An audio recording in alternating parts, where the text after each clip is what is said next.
Assalomu alaykum hurmatli bo'lajak investor. Bu darsga xush kelibsiz.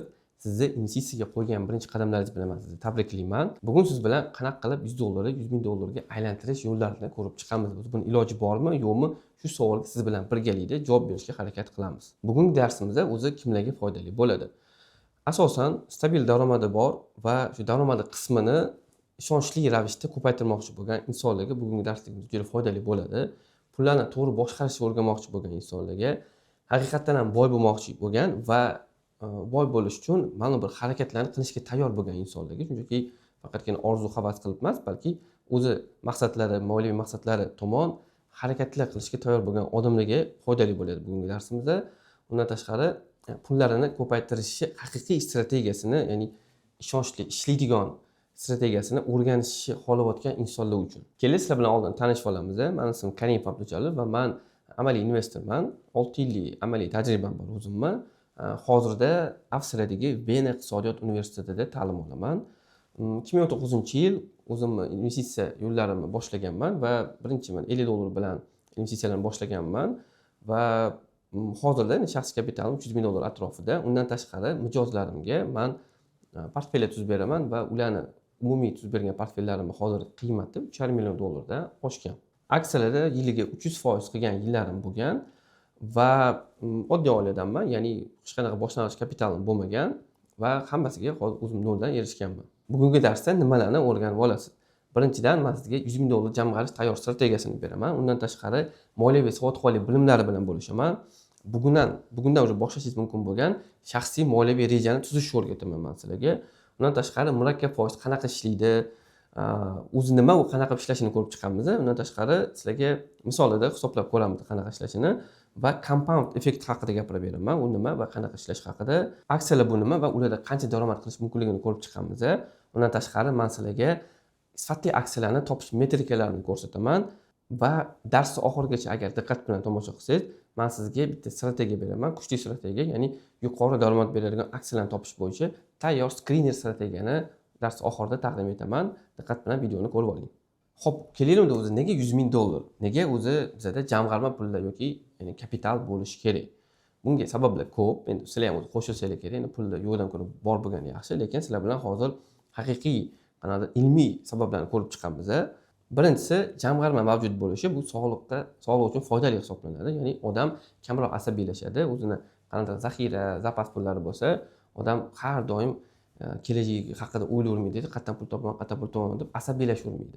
Endi bilasizlarmi o'zi yo'qmi, lekin juda ko'p kasalliklar bu asabdan kelib chiqadi. Odam ko'p stressga uchraversa, uni organizmida juda ko'p kasalliklar chiqib kelaveradi. Bu bizning sog'lig'imizga foydali. Bu haqida juda ko'p ilmiy tadqiqotlar bo'lgan va qanaqadir jamg'armasi bor odamlar, hech bo'lmasa qisqa muddatga ham yetadigan jamg'armasi yoki ayniqsa kapital bor odamlar o'zini zaxira pullari yo'q odamlardan ko'ra ancha yaxshi his qiladi va kamroq kasalliklarga uchraydi. Bu yana o'zi kasalliklar kamroq uchrashi ham bizning daromadimizni oshiradi va xarajatlarimizni kamaytiradi. Xo'p, ikkinchi sabab bu maosh qulligidan qutulish. Maosh qulligi bu nima?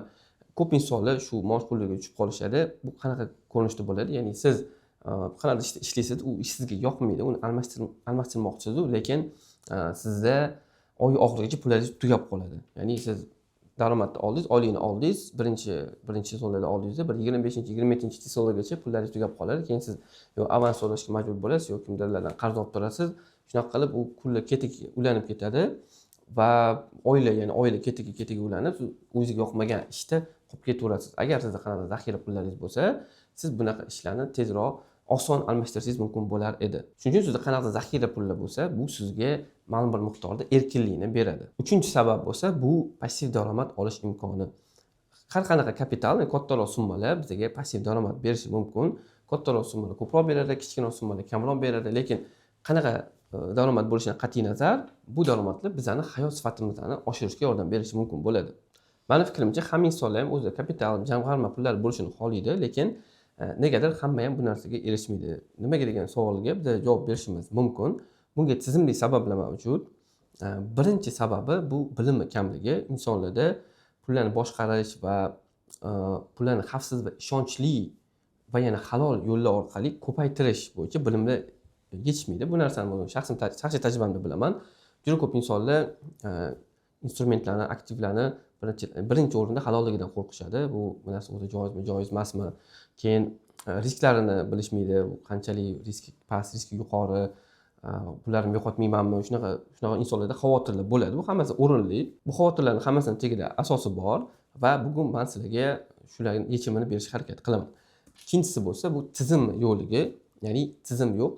Qanaqa o'zi daromad qilinadi, nima qilish kerak? Misol uchun broker nima qayerga pul kirgizish kerak, nimadan xarid qilish kerak, o'zi qancha uni ushlab turish kerak, shunaqa bilimlar insonlarga yetmaydi. Ya'ni insonlar o'ziga aniq erishiladigan maqsad qo'yishmaydi. Bunga ham o'zi ozgina bilimlar yetishmasligi o'zi ta'sir qiladi. Uchinchi sabab bo'lsa, moliyaviy savodxonlik bilimlarini kamligi. Afsuski, ko'p insonlarda men bu narsani uchrataman, insonlarda moliyaviy savodxonlik bilimlari pastroq darajada. Ya'ni ko'p insonlardan so'rasangiz, daromadi ko'pmi, kammi, lekin o'zini daromadlarini, xarajatlarini nazorat ostiga olmagan bo'ladi. Xarajatlarni yozib yurasanmi desa, yo'q, yozmayman deydi. Xayolida, miyasida primerni hisoblab yurishadi, lekin agar bu xato hisoblanadi, chunki agar biz daromadlarimizni yozib yurmasak, xayolimizdan chiqib ketgan juda katta daromadlar, juda katta xarajatlar bo'ladi va bizani pullarimiz tugab qolib, ya'ni kassovый разрыв deydi. Oy oxiriga bormasdan pullarimiz tugab qolishi mumkin va shunaqa qilib biz boyiga yetgan maosh puliga ham tushib qolishimiz mumkin bo'ladi. Bugun sizlarga shu kamchiliklarga yechimlarni berishga harakat qilaman. Demak, $100 o'zi $100,000 ga aylantirishi iloji bormi? Va qanaqa usullari bor? Kelinglar, men sizlarga hozir savol beraman. Pauzaga qo'yinglar videoni va o'ylab ko'ringlar. $100 sizlar $100,000 ga aylantirmoqchilar. Ya'ni sizlar qo'lingizga $100 berishdi. Muhlatda chegaralanmagan, qancha tez bo'lsa shuncha yaxshi va shuni $100,000 ga aylantir. Kommentariyaga yozinglar, nima qilgan bo'lardinglar. Yoz bo'lganinglardan keyin pauzani qo'yib olinglar va davom etamiz. Meni hayolimga kelgan narsalardan boshlaymiz. Birinchi bo'lib meni hayolimga biznes keldi. Ya'ni biznes orqali $100, $100,000 ga aylantirish iloji bor. Qanaqadir muhlat ketadi. O'ylaganim, misol uchun $100 ga hozir ko'chalarda ham turib, qanaqadir shirinliklar, ichimlik suvlar sotib o'tirishibdi. Shunga katta summa ketmagan bo'lsa kerak. Shundan boshlash mumkin menimcha. Qanaqadir kichkina stol qo'yib, o'sha yerda sotib, keyin uni kengaytirib, balki keyin do'konga aylantirilar, keyin balki qanaqadir kattaroq biznesga aylantirilishi mumkindir, iloji bordir. Agar tinmasdan shuni ustida ishlasa, menimcha bunga erishish mumkin. Lekin bu yerda ham o'ziga yarasha kamchiliklar bo'ladi. Misol uchun, bu vazifaga men hisoblashim bo'yicha 5-6 yil vaqt ketishi mumkin. Agar sizda boshqa investitsiyalar bo'lmasa, endi boylik $100 o'zi bo'lsa, shuni o'zini ko'paytirib borishingiz kerak bo'ladi. Undan tashqari juda ko'p vaqt ketadi, ya'ni har kunlik vaqtingiz ketadi, asab ketadi va mehnat ketadi. Bu yerda juda ko'p ishlash kerak bo'ladi. Ya'ni vaqt ketishi bu yerda 18 ga 7, chunki haqiqiy tadbirkor haftasiga 18 soatlab ishlaydi, doim ishda bo'ladi u va talant talab qilinadi. Mening fikrimcha, hamma inson ham tadbirkor bo'la olmaydi, ya'ni biznesmen bo'la olmaydi. Agar fikrimga qo'shilmasanglar, kommentariyada sababini yozsanglar bo'ladi. Suhbatlashamiz va bunda muvaffaqiyat imkoni ham juda past hisoblanadi. Rasmiy statistikalar bor. Unga ko'ra 97% bizneslar 3 yil ichida kasod bo'ladi. Ya'ni muvaffaqiyat imkoni bizda 3% atrofida bo'ladi. Ikkinchi hayolimga kelgan narsa bu trading. Trading yo'nalishi hozir mashhur bo'lgan, ko'pchilik buni o'rganyapti va daromad qilayotgan insonlar bor. Lekin bu yerda men o'zimning tajribam bo'yicha hisoblab ko'rdim. Ya'ni ta'lim olish o'ziga 2 yil muhlat ketadi. Ya'ni siz qanday muddat ta'lim olasiz, undan keyin siz amaliyot qilasiz va stabil daromadga chiqishingiz uchun menimcha shunaqa muddat ketadi sizga. Undan tashqari hisoblashim bo'yicha $100,000 o'zini $100,000 ga aylantirishga sizga 5-6 yil vaqt kerak bo'lishi mumkin. Undan tashqari trading bu alohida kasb hisoblanadi. Uni siz haftasiga 1-2 soat vaqt ajratib daromad qila olmaysiz unda. Shunda sizni kuniga ketadigan vaqtingiz 4, 6 yoki 8 soatlab bo'lishi mumkin. Haftasiga 5 kun 4 dan 8 soatgacha ishlashingiz kerak bo'ladi. Bundan tashqari tradingda muvaffaqiyat imkoni 20% atrofida. Hamma ham tradingda muvaffaqiyatga erisha olmaydi. Uni o'zi qanaqadir insonlar bor, muvaffaqiyatga erishadigan va ko'pchilik o'tib baribir stabil daromadga chiqa olmaydi. Undan tashqari trading hammaga ham to'g'ri kelmaydi. Unda asab sarfi juda yuqori darajada, ya'ni inson stress ustойчивый bo'lishi kerak.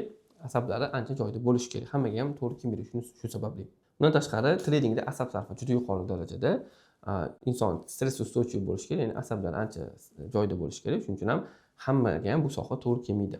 Keyingi yo'nalish bu investitsiya yo'nalishi. Investitsiyada $100 $100,000 ga ko'paytirish iloji bor.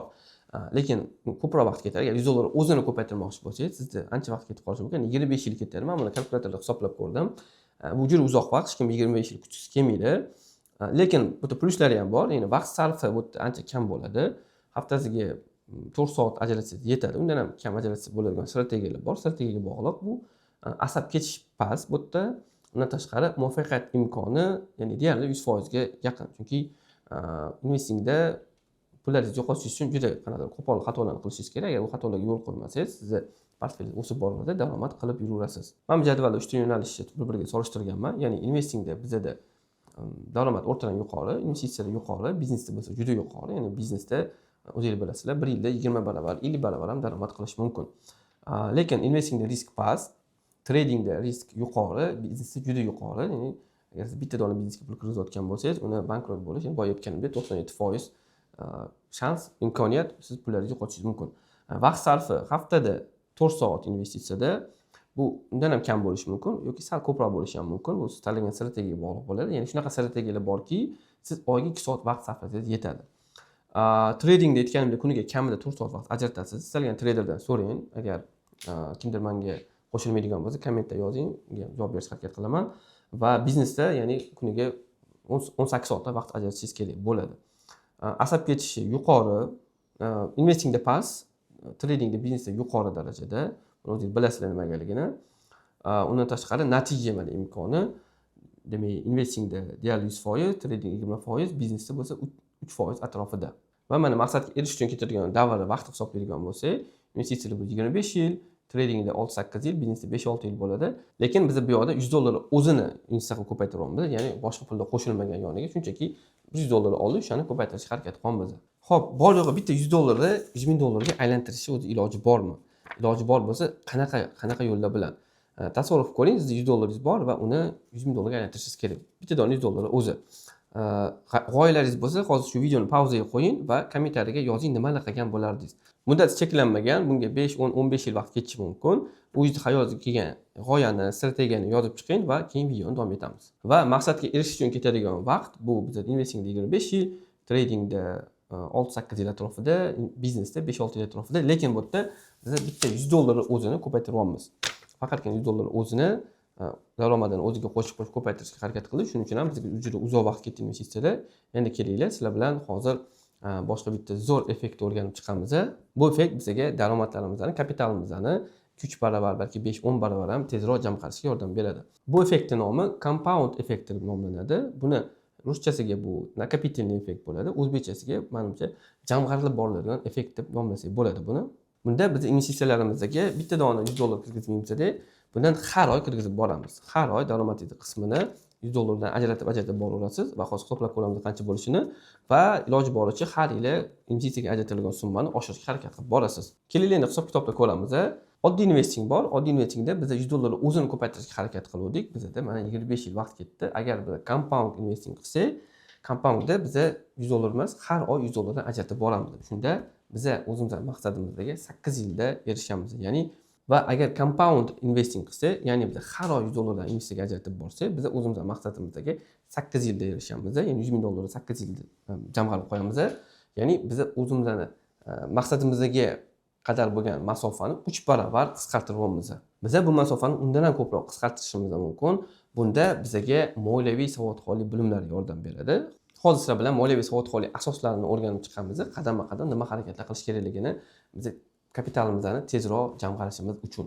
Demak, birinchidan moliyaviy savodxonlik qoidalari bo'yicha birinchi qadamni biz A nuqtani belgilashdan boshlaymiz. Bu nima? Bu sizning hozirgi moliyaviy holatingiz. Hozir nechta pulingiz bor, qancha pulingiz bor, kapitalingiz nimaga teng? O'shalarni hisoblanadi. Ya'ni buning uchun hozirgi moliyaviy holatingizni aniqlaysiz. Ya'ni daromadingiz qancha, jamg'armalaringiz bormi, ular qancha, qanaqa miqdorda, qarzlaringiz qancha va sizga qarzdor insonlar, ya'ni qarzdor insonlarning общий summasini oling, umumiy summasini hisoblang. Sizga insonlar qancha qarzdor. Undan keyin aktivlaringiz qancha va ular qanaqa ko'rinishda. Misol uchun, sizni qo'shimcha ko'chmas mulkingiz bo'lsa, uni ham aktiv hisoblasak bo'ladi. Siz hozir yashab turgan ko'chmas mulk, lekin aktiv hisoblanmaydi. Shunda ham bunaqa formulada hisoblaymiz, ya'ni sizni hozirgi mulkingiz, kapitalingiz nimaga teng bo'ladi? Naqd va bankdagi pullaringiz, ko'chmas mulkingiz agar bo'lsa, qarzlar, ya'ni sizga kimdir qarz bo'lsa, aksiya, oltinmi, nima bor sizda, balki qanaqadir qimmatbaho metallar bordir. Hammasini hisoblaysiz, ularni qiymatini hisoblaysiz va ulardan siz o'zingizni qarzlaringizni ayirib tashlaysiz. Kimdadir insonlarga qarzingiz bordir, balki kreditlaringiz bordir, shuni ayirib tashlaysiz va shunda sizda hozirgi kapital, ya'ni hozirgi A nuqtangiz kelib chiqadi. Sizga zo'r life hack beraman. Bu yerda sizga kapitalingizni ko'paytirishga yordam beradigan narsa uyingizdagi mol mulkni inventarizatsiya qiling. Ko'pincha odamlarning uyida kerak emas narsalar bo'ladi. Chang bosib, qanday joy olib yotadi. Ularni qarab kerak emaslarini OLXga qo'yib sotib yuborsangiz bo'ladi. Shunda siz o'zingiz boshlang'ich kapitalingizni ko'paytirishingiz mumkin bo'ladi. 10-20% ga balki ko'paytirasiz. Bu yaxshi layfhak. Ikkinchi qadamda biz aqlli maqsad qo'yamiz. Ya'ni smart abreviaturasi bor. Uni hozir sizlar bilan расшифровкасini ko'rib chiqamiz. Ya'ni maqsadimiz spesifik, ya'ni aniq bo'lishi kerak, tushunarli bo'lishi kerak, ya'ni qanaqadir havoyi maqsadda bo'lishi kerak emas va measurable bo'lishi, ya'ni o'lchamli bo'lishi kerak maqsadimiz. Undan keyin erishsa bo'ladigan bo'lishi kerak, ya'ni qanaqadir fantastik, ya'ni orzular bo'lishi kerak emas. 10 milliard, 100 milliard pul xohlayman yoki qanaqadir anqoni urug'ini xohlayman degan narsalar bo'lishi kerak emas. Ya'ni o'lchamli, erishsa bo'ladigan bo'lishi kerak maqsad va muhim joyi bu yerda relevant deydi, ya'ni sizga mos bo'lishi kerak maqsad. Sizni ichingizdan o'zingiz shu maqsadga erishishni xohlayotgan bo'lishingiz kerak. Buni sizga boshqa odamlar singdirgan qanaqadir maqsadda bo'lishi kerak emas. Bu nimaga muhim? Chunki agar sizga o'zingiz xohlayotgan maqsad bo'lmasa, sizni bor motivatsiya tushib qolishi mumkin bu maqsadga erishish uchun. Va juda muhim narsalardan bittasi vaqt bilan chegaralangan bo'lishi kerak. Agar siz vaqt bilan chegaralamasangiz, bu orzuga aylanib qoladi. Ya'ni nimadir erishmoqchimisiz, shunga qanaqadir o'zingiz vaqt chegarasini qo'ying. 5 yilda, 10 yilda, 20 yilda erishmoqchiman deb yozib qo'ying. Maqsadlarga misollarni ko'ramiz. Noto'g'ri maqsad, men mashina olmoqchiman. Bu noto'g'ri qo'yilgan maqsad, bu orzuga o'xshaydi. Qanaqa mashina, necha pul turadi u, qachon olmoqchisan va hokazo shularga javob berishingiz kerak bo'ladi. To'g'ri maqsad bo'lsa, men 5 yilda moliyaviy erkinlikka chiqaman. Bu uchun menga $1000 passiv daromad kerak. Mana bu to'g'ri maqsad. Bu yerda vaqt chegarasi ham bor, bu yerda o'lchamli va bunday olib qaraganda erishsa bo'ladigan maqsad hisoblanadi. 3-qadamimiz bu juda muhim qismi, biz byudjet yuritishimiz kerak bo'ladi. Ya'ni hamma xarajatlaringizni yozib boring. Kerak emas xarajatlarni olib tashlang. Ularning ichidan doimiy xarajatlarni arzon qilish yo'llarini o'ylab ko'ring. Ya'ni agar siz ko'proq doimiy oladigan xarajatlaringiz bo'lsa, o'shalarni optim qanday kattaroq miqdorda olib qo'yishingiz mumkin. Unda siz 2-3 barobar, balki 4-5 barobar ham pulingizni tejab qolishingiz mumkin bo'ladi. Undan tashqari xarajatlarni optimizatsiya qiling. O'tirib xarajatlarni ko'ring, nimalarni olib tashlasa bo'ladi, umuman yo'qotish mumkin, qaysi xarajatlarni va nimalarga biz ko'proq e'tibor berishimiz mumkin. Shunaqa qilib uni optimizatsiya qilishingiz kerak bo'ladi. Buni sizlarga sovg'a tayyorlab qo'yganman. Keyingisi bo'lsa xarajatlarni optimizatsiya qilish. Xarajatlarni yozib chiqqaningizdan keyin ko'rib chiqing ularni, nimalarga ko'p ketyapti va o'shalarning ichidan kerak emas bo'lmag'urlari bo'lsa, o'shalarni olib yo'qotish kerak bo'ladi va ko'proq pulni jamg'armalarga yo'naltirish kerak bo'ladi. Bu yerda sizlarga sovg'a tayyorlab qo'yganman. Agar shu videoni oxirigacha diqqat bilan ko'rsanglar, sizlarga shu qo'llanmani sovg'a qilaman. Ya'ni tejamkorlikning 101 usuli degan qo'llanma. Bu qo'llanmada sizlarning xarajatlaringizni 2 barobarga tejashga yordam beradigan layfhaklarni o'rgatganman. Keyin bo'lsa biz daromadlarimizni taqsimlaymiz. Bizda 30-50-20 usuli bor. Bu eng zo'r usul meni o'ylashim bo'yicha. Chunki boshqa usullar ham bor. Konvert usuli, qanday yaponskiy usullar bo'ladi, lekin aynan shu usul menda ham o'quvchilarimda ham ishlaydi. Hammaga doim shuni maslahat beraman. Bunda nima qilamiz? Bunda sizni majburiy xarajatlaringiz, daromadingiz 50% ni oladi. Iloji bo'lsa kamroq bo'lsin, lekin oshmasligiga harakat qiling. Keyin bo'lsa siz daromadingiz 30% ni investitsiyaga yo'naltirasiz. Investitsiya qanaqadir jamg'armalarga yo'naltirasiz u pullarni va 20% ni majburiy bo'lmagan xarajatga yo'naltirasiz. Ya'ni xohish istaklar, sayohat, xordiq, kiyim-kechak, restoran, kafelar, parkda aylanish va hokazolar bo'lishi mumkin. Shularga yo'naltirasiz. Gadjetlar ham kirish mumkin shuning ichiga. Lekin 20% dan oshib ketmasin va iloji boricha bu kamayib boraversin. 15-15% gacha tushib ketaversin. Bu yerda muhim bitta kommentariy aytib ketaman. Majburiy xarajat bilan xohish istaklarni to'g'ri farqli bilish lozim. Ya'ni ko'p insonlar bor, qanaqadir 3-manga 5-krossovka kerak, aynan mana bu majburiy xarajatlarimga qo'shiladi yoki qanaqadir bu investitsiya tasavvur qilaman bu narsani deydi. Odamlar o'zini aldaydi. Bunaqa narsa qilmaslikka harakat qilinglar. Bu narsa gadjetlar bilan juda ko'p insonlar o'zini aldab, men ishimga kerak deb qanaqadir eng oxirgi model, eng zo'r telefonlarni olishadi. Bunday qilgan, lekin oxirgi model qimmat telefonlar ularga ishiga kerak emas bo'ladi. 4-qadam bu daromadni oshirish. Daromadlaringiz doim oshib borishi kerak, shunga harakat qilishingiz kerak. Qoidasi bo'yicha so'mda hech bo'lmasa 20% ga, dollarda bo'lsa 10% ga oshib borishi kerak. Bu yerda inflyatsiyani siz birinchidan qoplashingiz kerak. Inflyatsiya bo'layotganida pulingizni, undan tashqari siz qancha daromadingiz tezroq oshib ko'payib borsa, siz kapitalingizni, jamg'armalaringizni tezroq jamg'arib qo'yasiz, tezroq yig'asiz, tezroq o'zingizni moliyaviy maqsadingizga erishasiz. Shunga ham daromadni oshirishga harakat qilish kerak. Bu juda zo'r instrument, daromadni oshirish bu juda zo'r instrument hisoblanadi. Daromadni oshirish uchun quyidagi qadamlarni amalga oshiring.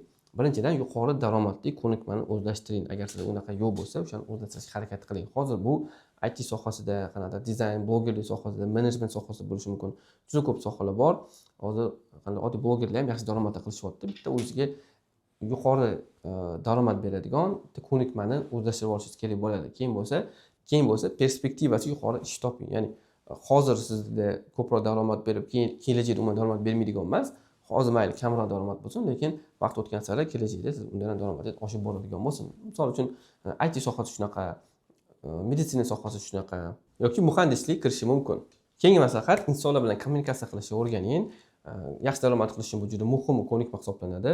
Undan keyin bo'lsa, soatiga qancha daromad qilishingizni hisoblang va uni oshirishga harakat qiling. Misol uchun agar siz 5 million daromad qiladigan bo'lsangiz va haftasiga 40 soat ishlaydigan bo'lsangiz, shunda 5 million 160 ga bo'lsa, sizda 31 ming so'm atrofida daromad chiqadi va shuni oshirishga harakat qilib boravering. Daromadni oshirish usullari haqida gapirib beraman. Birinchi yo'li bu, ya'ni eng oson, eng tushunarlisi bu karyerada o'sish. Siz karyerada keyingi pog'onalarga chiqishga harakat qilishingiz kerak. O'zingiz uchun kompetensiyangizni oshirib borishingiz kerak bo'ladi. Keyingisi bu professional o'sish, ya'ni siz karyerada o'smasligingiz ham mumkin, lekin siz daromadlaringiz o'sishi mumkin. Bunga misol uchun sotuv menejerlarini misol olsak bo'ladi.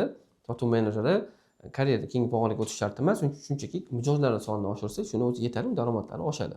Keyingisi bo'lsa bu mijozlar sonini oshirish. Bu ko'proq frilanserlarga to'g'ri keladi. Misol uchun sizda $500 dan 3 ta klientingiz bor edi. Endi shuni 5 ta qilsangiz, ya'ni daromadingiz oshadi hisoblasak bo'ladi. Keyingisi bo'lsa chek narxini oshirish. Bu ham frilanserlarga ham mos keladigan narsa. Agar siz oldin $500 dan 4 ta klientingiz bo'lsa, hozir $1000 dan 3 ta klient qilsangiz, sizga daromadingiz ko'proq bo'ladi. Ishingizdan kamroq, daromadingizdan ko'proq bo'ladi. Buning uchun professional rivojlanish kerak. O'z sohangizni ustasiga aylaning va o'zingizga ko'nikmalaringizni oshirib boravering. Daromadlarni oshirish uchun men ba'zi maslahatlarni beraman. Misol uchun ta'limga 5% daromadingizni ajratib boring har oy. Bu har oy 5% ajratish shart emas. 3 oy yig'ib, balki bitta kurs olishingiz mumkindir. Balki qanaqadir treningni olasiz, balki kitoblarga sarflarsiz, farqi yo'q. O'zingizni 5% daromadingizni bilimga, ya'ni ta'limga sarflang, professional ta'limga. Keyingisi bo'lsa, kuniga kamida 30 daqiqa davomida sizni daromadingizni oshiradigan bilimlar olishga sarflang. Ko'p vaqtimizni baribir ijtimoiy tarmoqlarda o'tkazamiz, YouTube, Instagramda ko'rib o'tiramiz. Shuni o'rniga siz 30 daqiqa vaqtingizni o'zingiz sohangizda siz daromadingizni haqiqatan ham oshiradigan ma'lumotlar, materiallar ko'rishga sarflang. Bu YouTube'dagi videolar ham bo'lishi mumkin. O'tirib, ularni ko'rib, bilimlarni o'zlashtirib, iloji bor konspektdan qilib boring. Keyin bo'lsa, doim xizmatlaringiz qiymatini oshirishga harakat qiling. Buning uchun professional o'sishingiz kerak va o'zingiz ishingizni sifatini oshirib borishingiz kerak. Professional kurslarni oling, tekinlar bo'lsa, ulardan foydalanib oling. Undan tashqari, keyingisi bo'lsa, kasbingizda qiyin va mas'uliyatli vazifalarni bajarishga harakat qiling. Ya'ni buni inisiativa deydi. Buni siz ish beruvchilar baribir sezishadi va sizni yangi pog'onalarga, ya'ni ko'tarib daromadingizni oshirib berishadi. Ya'ni moliyaviy savodxonlik bilimlarini o'zlashtirib oldik. Demak, biz xarajatlarimizni nazoratga olishimiz kerak, daromadlarimizni oshirishga harakat qilishimiz kerak, daromadlarimizni taqsimlab, ulardan investitsiyaga ajratishimiz kerak. Endi bo'lsa, bizga daromadlarimizni oshirishga, bizani katta kapital barpo qilishga yordam beradigan narsalar bu aksiyalar bo'ladi. Ya'ni pullarimizni ko'paytirish uchun bizga aksiyalar yordam beradi. Xo'p, aksiya bu o'zi nima? Ko'pchilik bu narsani tushunmasligi mumkin. Agar sodda tilda tushuntiradigan bo'lsam, aksiya bu kompaniyani qismi, ya'ni ulushi hisoblanadi. Bu nechidir foizli kompaniyani. Kompaniya asoschilari o'zlarining bizneslariga pul jalb qilish uchun kompaniyani qismlarga bo'lishadi va ularni bozorga olib chiqib investorlarga taklif qilishadi. Agar investor siz uni xarid qilsangiz, siz kompaniyani dividendiga, uni daromadlarning qismiga da'vo qilishingiz mumkin. Ya'ni daromadlarning qismidan dividendlar olishingiz mumkin. Undan tashqari, siz kompaniyaning aksiyasi narxi o'sishidan daromad qilishingiz mumkin.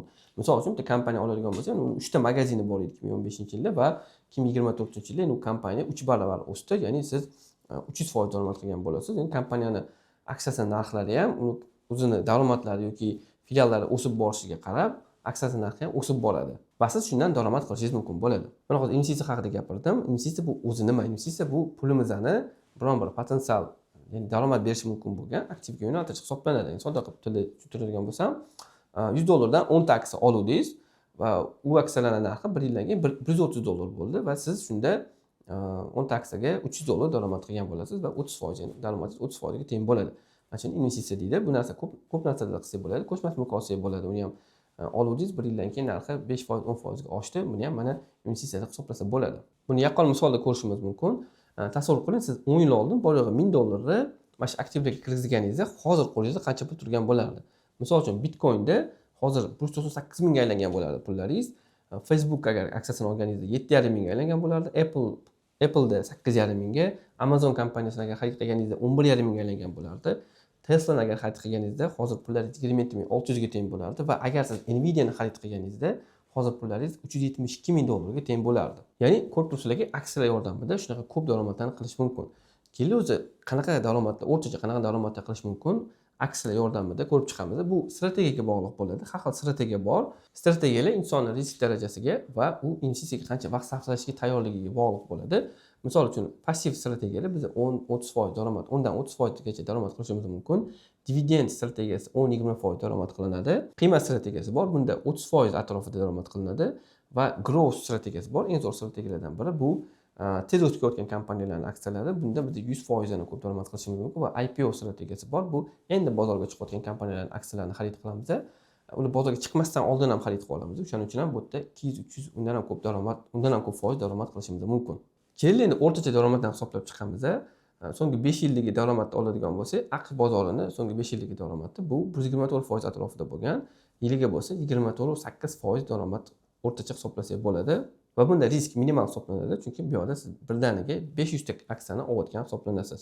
Lekin daromadni faqat bunaqa qilmaymiz, ya'ni bu bozorda o'rtacha daromad hisoblanadi. Biz sifatli kompaniyalarni tanlab, ularga investitsiya kiritsak, daromadimizni, ya'ni o'rtacha bozor bergan daromaddan ancha yuqori qilishimiz mumkin. Misol uchun ko'rishingiz mumkin, bundan oldin ko'rsatdim. Mana Apple'da 5 yilda 261%, Nvidia'da 1600%, ya'ni 16 baravarga o'sgan. Lekin biz aksiyalarda bundan ham yuqori daromad qilishimiz mumkin. Qanaqa qilib? Ya'ni sifatli kompaniyalarni tanlab, ularni topib, ularga investitsiya qilsak, biz o'rtacha bozor bergan daromaddan ko'proq daromad qilishimiz mumkin. Misol uchun mana bu yerdan ko'rishingiz mumkin. O'rtacha 5 yil oldingi bergan daromadlar Apple 261% bergan daromad, Nvidia 16 baravarga o'sgan, ya'ni 1600% daromad bergan.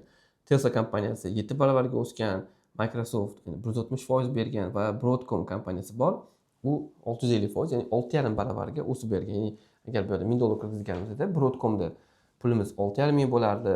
Nvidia'da bo'lsa deyarli 17 ming, 16 ming, 17 ming atrofida bo'lardi.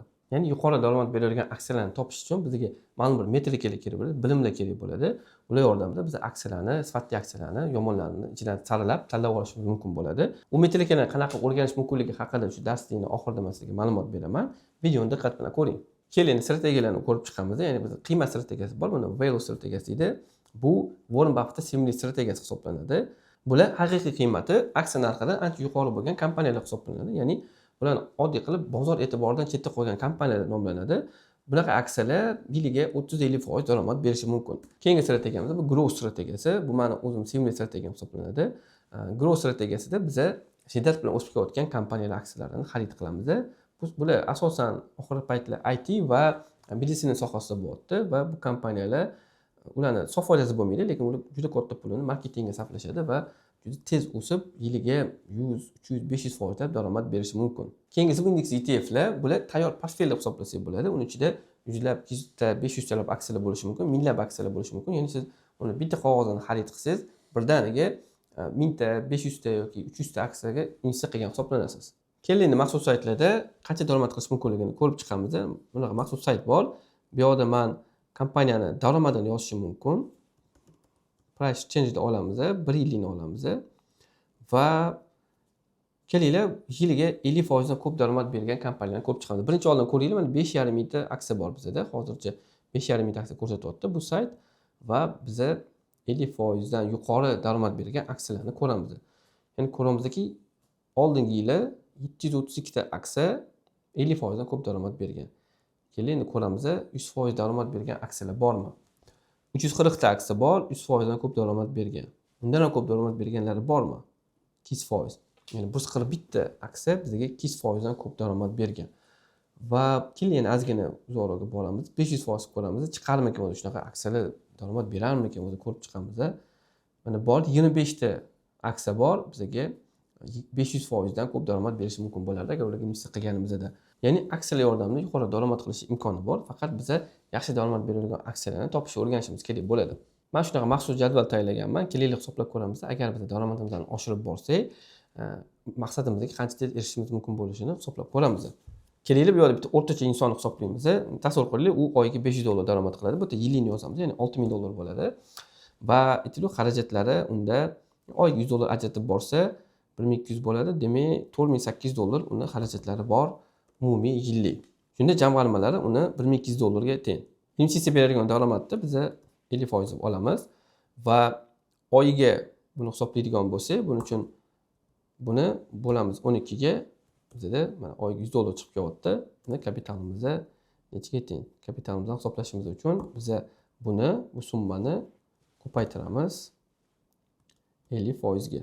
Va birinchi yili bizani investitsiyalarimiz $1800 ga teng bo'ladi. Va aytaylikki, bu insonni daromadlari har yili hech bo'lmasa 10% ga oshib borsin. 10% ga ko'paytiramiz buni. 6600 bo'ldi. Endi shunaqa kelishib olaylikki, bu insonning xarajatlari oshmayapti. Xarajatlari qimirlamay turibdi. Va endi jamg'armani hisoblaymiz qancha bo'lishini. Va bu inson ikkinchi yili endi 1200 emas, investitsiyaga $1800 ajratyapti. Va uni oyiga bu $150 dan tushyapti. Hozircha keyin bu summa oshib boradi bu yoqda. Endi investitsiyalar necha pulga teng bo'lishini hisoblaymiz. Ya'ni bu inson investitsiyalari $2700 ga teng bo'ldi. Markab foizi bitta qilib qoldiramiz. Demak, bu insonning daromadlari oshib boryapti. Endi bu yoqda hisoblaymiz qanaqa bo'lishini, oxirigacha olib boramiz. Ko'ryapsizki, investitsiyaga ajratadigan summalari ko'payib boryapti, oshib boryapti. Birinchi 1800, keyin 2400, 3000 va ko'ramizki, u insonning keyingi jamg'armalari уже 5000 dan oshdi. Va hozir buni cho'zib yuboramiz, ko'ramiz nima natija bo'lishini. Ko'ramizki, 5-yilda u insonning investitsiyalari, jamg'armalari $60000 dan oshadi. Bunda biz nima qildik? Bunda xarajatlarimiz bizlar qimirlamayapti. Xarajatlarimiz muallaq turibdi. Ya'ni 4800 edi, o'sha 4800 turibdi. Biz faqatgina har yili daromadlarimizni bor yo'q 10% ga oshiryapmiz. Bor yo'q minimal summaga oshiryapmiz. Shuni o'zi bizga shunaqa natija beryapti. Agar oshirmaganimizda biz bu effektimiz unday kuchli bo'lmasdi va daromadlarimiz, ya'ni yig'ilgan jamg'armalarimiz unaqa katta summa bo'lmasdi. Keling hozir yana boshqacha formulada hisoblab ko'ramiz yana. Keling yana xuddi shu insonni olamiz deb, bu inson endi daromadlari 20% ga oshadi va investitsiyaga endi bu inson $100 emas, $300 ni ajratadi va shunda hisoblab ko'ramiz nima natijalar bo'lishini. Endi bu jadvalda biz boshqacha hisob qilamiz. Bu yoqda u insonning daromadi 20% ga oshishi kerak bo'ladi va u investitsiyaga 30% daromaddan ajratib boradi. Bundan oldin 20% edi, endi hozir 30% ga ko'tariladi. Bundan investitsiyaga ajratilgan summasi, demak hisoblaymiz $6000. Bu yoqda buni ko'paytiramiz. Endi daromadi 20% ga oshadi. Buni oxirigacha olib boramiz. Agar 20% ga oshirib borsangiz, daromadingiz borib ancha katta summaga aylanar ekan. Xarajatlarni endi biz 30%, 6000 dan 30% ni ayirib tashlasak $1800 bo'ladi. Bu yoqda demak 4200 qoladi. 4200 qimirlatmayman, 4200 o'zi turadi va jamg'armalarimizda shunda nimaga teng bo'ladi? Jamg'armamiz bundan ayiramiz buni. $1800 ga teng bo'lyapti. Buni o'sha summani qoldiramiz bu yoqda. O'sha daromadda. Endi bo'lsa oyiga qancha daromad, oyiga qanchaga tushyapti bu? Demak, bu summani bo'lamiz 12 ga. Oyiga $150 investitsiya qilyapti va kapitalimiz nechaga teng bo'ladi? Hozir hisoblaymiz. Ko'paytiruv 2300 ga teng bo'lyapti. Endi buni cho'zib olamiz. Ko'ramizki, summa oshib boryapti. Investitsiyaga ajratilgan summa 3000, 4400, $6000 ga chiqyapti va oyiga bo'ladigan bo'lsa, mana $150 edi, keyin 250 bo'ldi, 370, 500 ga chiqdi. Deyarli $900 ga chiqdi bor 5 yilda. Endi ko'ramiz nima, qancha pul jamg'arib qo'yamiz agar biz investitsiya qilishda davom etsak. Buning uchun bunaqa formulani hisoblaymiz.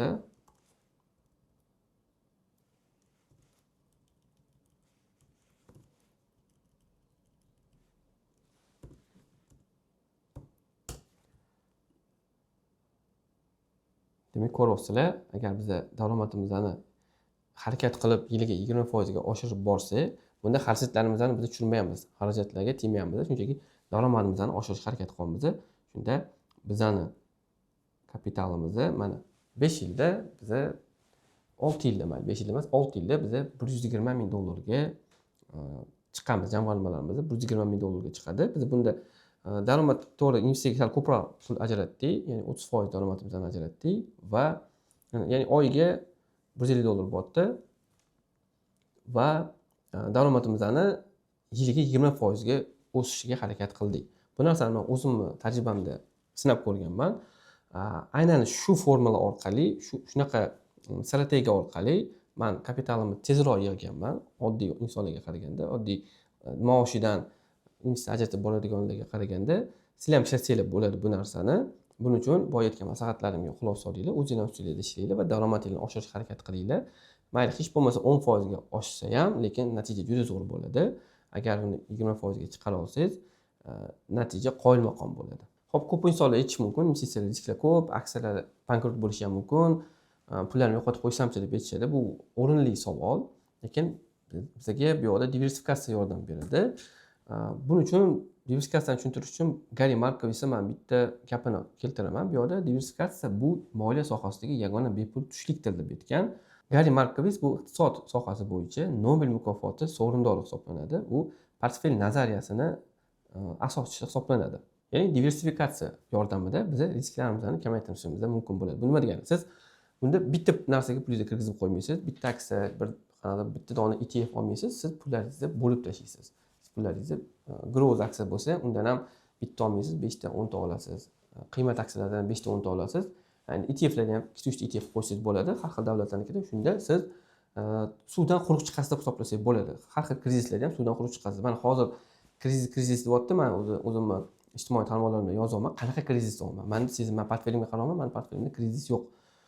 Odamlar menimcha risk juda yuqori qilganda, diversifikatsiyani yetarlicha qilishmagan bo'lsa kerak, shunga ham ularni hozir qanaqa pullarni yo'qotishgandir misolda.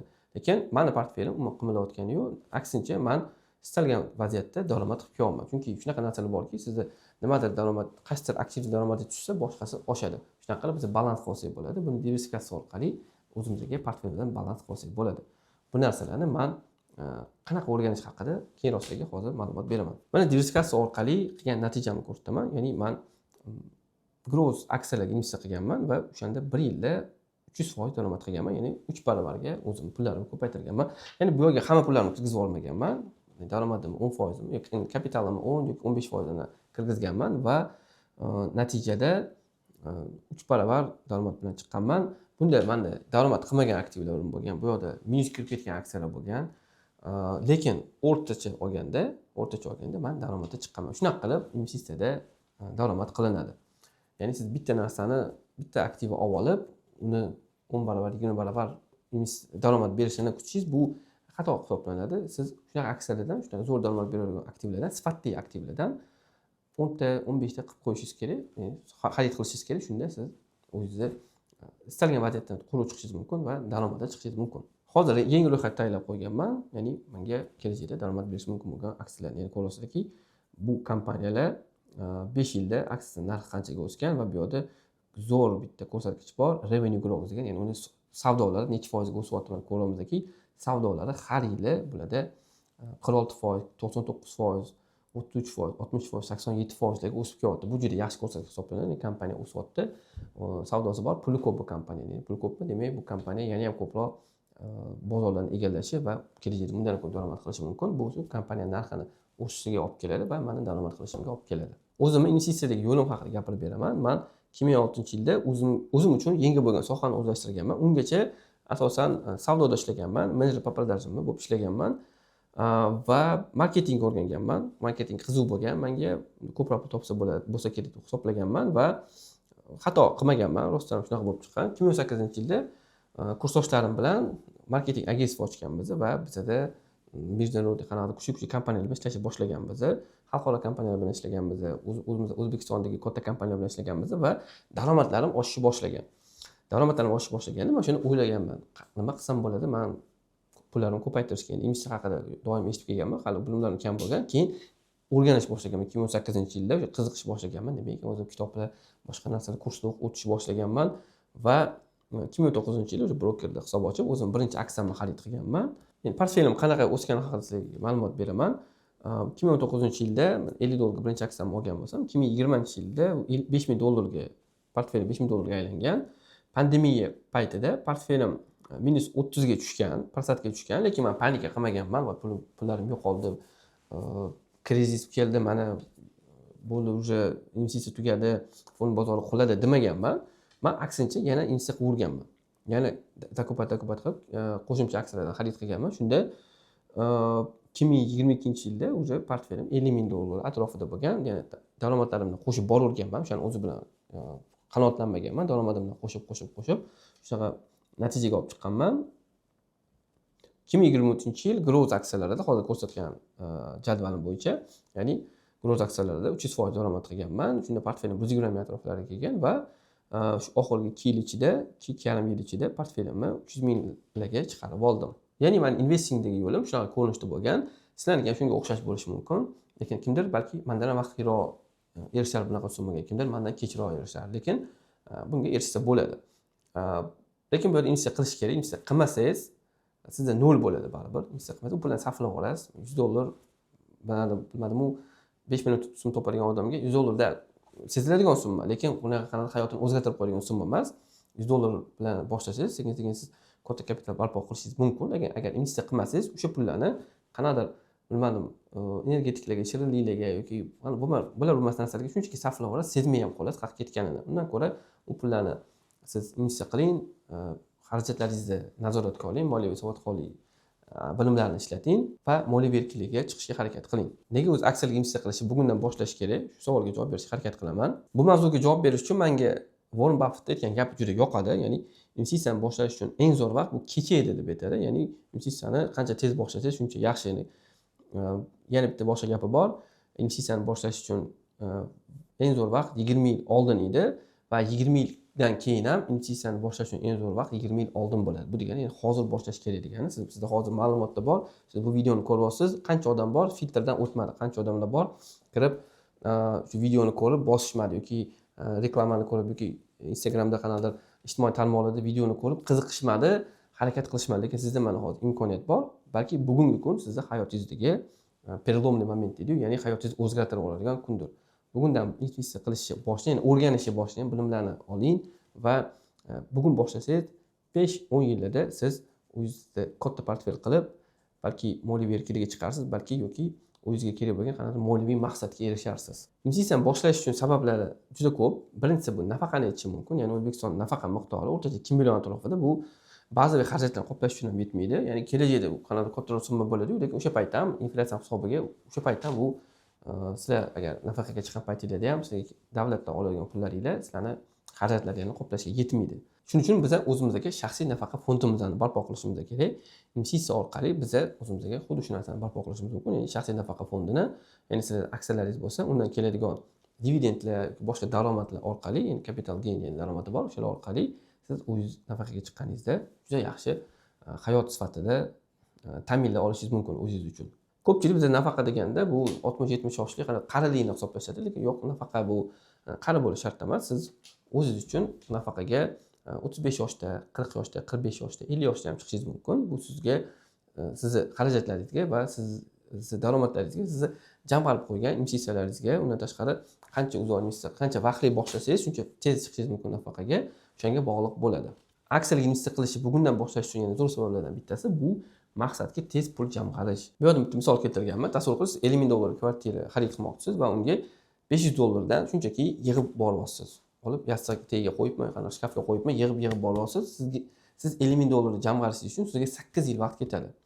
Lekin agar siz o'sha pullarni investitsiya qilsangiz, $50,000 siz 4 yilda jamg'arib qo'yasiz. Ya'ni aksiyalar yordamida siz uy, kvartira, avtomobil, sayohat, ta'lim, qanday chet elda ta'lim olishmi yoki yangi gadjetlarmi yoki boshqa qanday kichkina katta xarajatlarga tez pul jamg'arishingiz mumkin. Yana bu yerda boshqa misol keltirganman. Misol uchun $12,000 avtoni xarid qilmoqchi bo'lsangiz va $300 dan jamg'arayotgan bo'lsangiz, sizga 40 oy ketadi. Agar siz uni investitsiya qilsangiz, siz bu maqsadingizga, ya'ni avtomobilingizga 28 oyda erishasiz. Ya'ni 1 yil vaqtni va men qanchalik summani tejab qolasiz, qolganini sizga bozor beradi. O'zimni xuddi shunaqa tajribam haqida gapirib beraman. Men Yevropaga sayohat qilayotganimda menga ma'lum summa kerak edi, $5,000 kerak edi, lekin men u pullarni shunchaki jamg'arib olmadim-da, men ularni investitsiya qilib borganim uchun men $3,500-4,000 atrofida yonimdan pul sarfladim. Qolganini esa menga fond bozori berdi. Shunda men ancha pul tejab qoldim. Aksiyalarga investitsiya qilish uchun keyingi sabab bu inflyatsiya. O'zbekistonliklarga bu narsa juda tanish, ya'ni biz bilamiz, pullarning tez qadrsizlanishini. Og'ir payt inflyatsiya sal kamayib qoldi-yu, lekin bu hali ham bor va pullaringiz harakatda bo'lmasa, nimadir aktivda turmasa, ko'payib bormasa, sizni vaqt o'tgan sari pullaringiz qadri kamayib boraveradi, ularni xarid qobiliyati tushib boraveradi. So'mda bilasizlar inflyatsiya yuqori, lekin dollarda inflyatsiya bor. Bir xil odamlar bor, dollarda inflyatsiya yo'q deb aytishadi, dollar olib qo'yishga deyishadi, lekin dollar olganingiz umuman foydasi yo'q. Uni ham inflyatsiyasi bor va vaqt o'tgan sari u ham qadrini yo'qotib boradi. Misol uchun 100 yilda dollar o'zini qadrini 26 baravarga yo'qotgan. Ya'ni 1926-yildagi 1 dollar 2020-yildagi 26 dollarga teng bo'ladi. Undan tashqari 10 yilda dollar o'zini qadrini 37% yo'qotgan. Maxsus inflyatsiya kalkulyatorlari bor, o'shalarni tekshirib olsangiz bo'ladi. Ya'ni bu degani siz 10 yil oldingi 10 ming dollarga olish mumkin bo'lgan narsalarga hozir 13.700 ga chiqishingiz kerak bo'ladi. Shuning uchun ham pullarni dollarda ham saqlash kerak emas, pullar aksiyalarda yoki invest portfelida bo'lishi kerak. Va 10 yilda dollar o'zini qadrini 37% ga yo'qotgan, ya'ni maxsus kalkulyatorlar bor, ularda hisoblab olsangiz bo'ladi. Inflyatsiya kalkulyatorlarida, ya'ni 10 yil oldin sizni 10 ming dollarga olishingiz mumkin bo'lgan narsalarga siz bugun endi 13.700 dollar sarflashingiz kerak bo'ladi. Mana inflyatsiya shunaqa ishlaydi. Mol-mulkingizni shunchaki pullarda saqlash bu xato hisoblanadi. Pullaringiz borgan sari qadri yo'qolib boradi. Pullar harakatda bo'lishi kerak. Eng zo'r yo'li bo'lsa bu aksiyalar. Bu yerda bitta misol keltirganman. Tasavvur qiling, 100 ming dollaringiz bor edi. Uni siz shunchaki seyfga qo'yib qo'ydingiz va 10 yildan keyin olasiz. U o'zini xarid qobiliyatini 34 ming dollarga yo'qotgan bo'ladi. Ya'ni siz oldin 100 ming dollarga olishingiz mumkin bo'lgan narsalarga hozir 134 ming, 137 ming atrofida pul kerak. Lekin agar siz o'sha bu pulni shunchaki investitsiya qilganingizda, ya'ni hozir bu yerda yo'qotsangiz 34 ming dollar bo'ldi. Lekin agar siz uni investitsiya qilganingizda va eng riski past va passiv daromad beradigan strategiyalarni tanlaganingizda, sizda hozir pullaringiz 404 ming dollar atrofida bo'lgan bo'lardi. Ya'ni 100 mingingiz 404 mingga aylangan bo'lardi va bunda sizni yo'qotishlaringiz 338 ming dollar atrofida bo'ldi. Ya'ni shuning uchun ham pullar hech qachon ishsiz turishi kerak emas, ular harakatda bo'lishi kerak. Investitsiyada yaxshi daromad qilishimiz uchun bizga sifatli aksiyalar kerak. Sifatli aksiyalarni biz qanaqa topamiz? Buni yo'li oddiy, biz kompaniyani ko'rsatkichlarini o'rganamiz. Biz bu kompaniyani brendiga, imejiga yoki u haqida qo'shiqlaringiz yoki kimdirlar aytayotgan gaplarga qaramaymiz yoki qanaqadir blogerlar aytayotgan gaplarga qaramaymiz. Biz kompaniyani ichiga kirib hisobotlarni o'qishni boshlaymiz. Buni mana misolda ko'rishimiz mumkin. Misol uchun Financialga kiramiz, ko'ramizki kompaniyani savdolari o'sib kelyapti. Bu yaxshi ko'rsatkich hisoblanadi. Kirib qarzlarni ko'ramiz. Qarzlari qanaqa, sof foydasi bormi, yo'qmi? Mana bu yerda sof foyda ko'rsatkichini ko'rishimiz mumkin. O'sib kelyapti, lekin bitta yil bo'lgan, sof foydasi tushib ketgan bo'lgan oldingi yillarga qaraganda, keyin yana o'ziga kelib olgan. Biz o'rtachasini hisoblashimiz kerak. Aynan shunaqa ko'rsatkichlarga qarab, biz yaxshi kompaniyalarni, sifatli kompaniyalarni sifatsizlardan ajratib, ularga investitsiya qilib, ularga daromad qilishimiz mumkin bo'ladi. 60 tacha ko'rsatkich bor, o'shalarga e'tibor berishimiz kerak. Undan tashqari sifatli aksiyalarni topish uchun bizga tajribali investorlarning strategiyalari yordam beradi. Misol uchun mana shunaqa investorlar borki, Warren Buffett strategiyalari bor. Unda mana 1 trilliondan ko'p pul boshqaradi. Ray Dalio bor, 160 milliard pul boshqaradi. Piotrowski degan zo'r bitta akademik bor, u o'zini F-score degan analiz qiladigan strategiyasini ishlab chiqqan. Yoki mana Katie Woodni olishimiz mumkin, growth strategiyasi bo'yicha ishlaydi, 50 milliard pul boshqaradi. Gary Markovich strategiyalarini o'rganamiz, u Nobel mukofoti sovrindori va John Bogle bor, uni ko'pchilik tanimaydi. Bu lekin Vanguard kompaniyasining asoschisi. BlackRock haqida eshitgan bo'lsanglar, Vanguard o'shan bilan teng yuradigan invest kompaniya hisoblanadi. Shunaqa kuchli va tajribali investorlar o'ylab chiqqan strategiyalarni o'rganib, o'shalar orqali biz sifatli aksiyalarni topishni o'rganamiz. Undan tashqari biz kuchli investorlarni oxirgi bitimlarini ko'rib, ularni qaytarib, ular bilan birga daromad qilsak bo'ladi.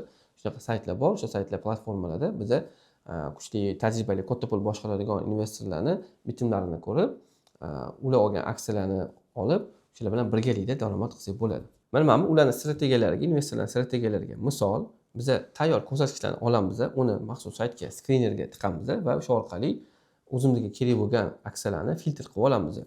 Kelib bittasini ko'rsataman qanaqa ishlashini. Skrinerga kiramiz. Bu yoqda revenue growth, misol uchun 3 yillikni olamiz va 10% qilib beramiz. Bizda mana o'sha 1450 ta aksiya qoldi 5000 tadan. Shunaqa qilib mana shu ko'rsatkichlar yordamida biz aksiyalarni saralab, ichidan yomonlarini olib tashlab, yaxshilarini qoldirib, o'zimizga keraklarni tanlab daromad qilsak bo'ladi. Mana sizlar bilan qanaqa kichkina kapitaldan, 100 dollardan boshlab katta kapitalga chiqish qadamlarini, xaritasini bilib oldik. Endi agar siz ham kuniga 8-10 soatlab ishlamasdan passiv daromadga ega bo'lmoqchi bo'lsangiz, investitsiya yordamida katta kapital barpo qilmoqchi bo'lsangiz va ma'lum vaqtdan keyin moliyaviy erkinlikka chiqmoqchi bo'lsangiz, menda sizga zo'r taklif bor. Men sizni o'zimni 2 oylik Men Investorman deb nomlangan dasturimga taklif qilaman.